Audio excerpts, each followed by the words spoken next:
silsilada qaata maxay diintu ka qabtaa silsilada ma ku tukan kartaa ragga silsilada qaata waxay diintu ka qabtaa warkii uu nabigu yiri sallallahu alayhi wasallam la'ana Allahu al-mutashabbihin min ar-rijali bin-nisa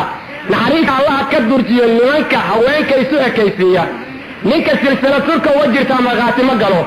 khabiith weeyaan wana mukhannas isnaaga naagaysiye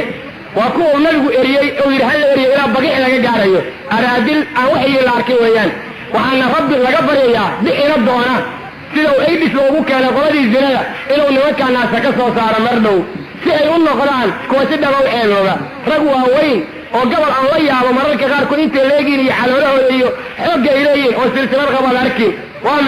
maxaa ka macnaano maya saaxiibadiina siisay haye sidaa ku saxda marka ha laga dhigo waxaa sharaf iyo qiimo salaada ansixitaankeedu mawduuc kale weeyaan laakiin dadkaasu araadil khubata ah oo waxay yihiin la arkin weeyaan ninka silsilad qaba iyo ninka dheg durtay oo dhagaha dilaaxsaday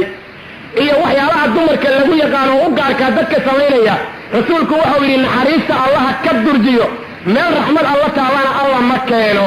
sidaas ayuu yidhi hadday reer magaalnimo idiin ahayd hordaa sameeya dad badan oo rabbigiin ka cabsada dadka noocaasana waxba yaan laga yeelin gabdhahiinana yaan lagu